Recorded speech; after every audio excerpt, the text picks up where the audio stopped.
Hello and welcome back to Life's Biggest Questions. I'm Ron Mackenzie Lafergie. SCP-4260 is, in a way, the most deadly of all the specimens studied by the SCP Foundation.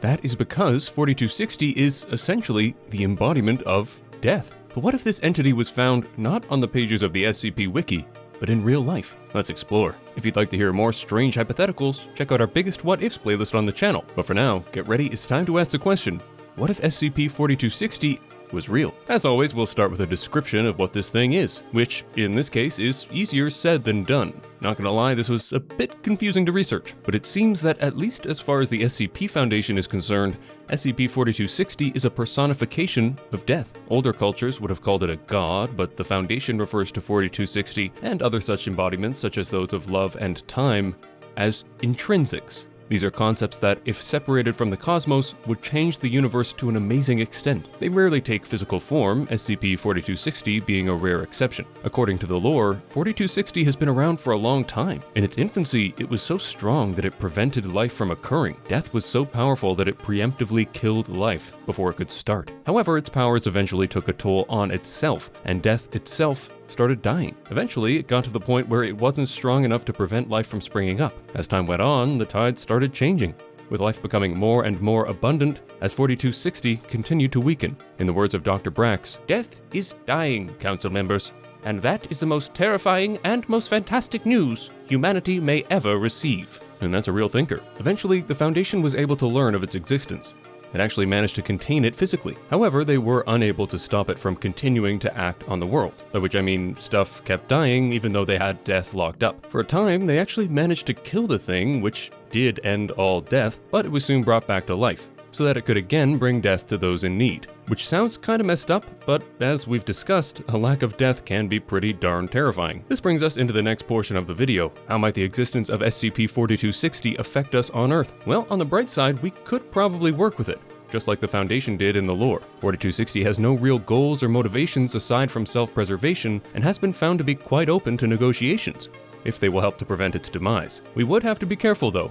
It took the form of an attractive woman when it made contact with the Foundation, so clearly it knows us well enough to play to our weaknesses. If 4260 remained living, and somehow stopped being the victim of its own entropy, then life would continue like normal. Living things would continue to die, which isn't great, but it sure beats eternal torment. If, however, it did continue to act on itself and eventually died, then as stated in the declassification for this entity, it would likely be the beginning of infinite agony. If living things continued to deteriorate but never truly died, it would be a pretty messy situation. But then again, we don't really know much about death as it is. What would it be like for a person to still be alive if their body has already decomposed?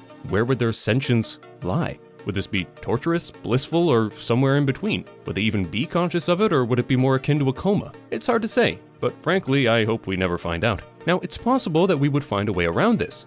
Maybe we'd figure out how to preserve our youth so we don't deteriorate into insanity and torment. However, life isn't only present in humans. We would have undead dogs, cats, trees, grass.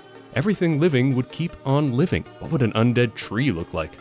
Who the heck knows, but it'd be pretty damn ominous. This would cause problems not only because these undead things would be freaky as hell, but also because we would very soon run out of space on Earth, and unfortunately, going out to the stars wouldn't be the most feasible either. Even if we did develop faster than light technology in the short time we had before being overrun by the undead, other planets would be facing similar problems. Life would be incredibly plentiful, and even planets that were once without life would likely soon be teeming with it. So really, our best chance of surviving this would be to revive 4260. Just like the Foundation did in the lore. It's unclear how this was achieved, it just says it was through Procedure 8917. However, it's pretty clear that given the alternative, we would need to find some way to bring the thing back to life. We'd just have to make sure we didn't do too good a job, otherwise it might end up with its original power and we could wipe out all life in the universe. And someone would definitely get fired for that. And now we return to our question, what if SCP-4270 was real? Well, if it managed to stay alive, everything would be business as usual. If it did die, however,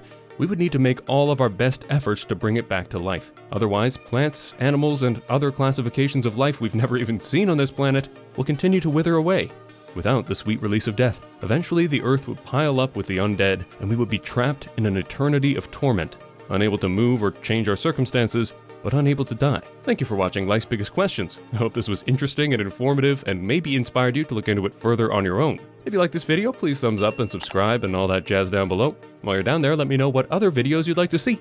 Now, before I go, here are some of my favorite comments from my last video, What if SCP-1913 was real? Matthew Sims said, I love how I'm just about to go to bed and I see this thumbnail in my recommended. Yeah, that can't have been pleasant. This is the thumbnail, by the way.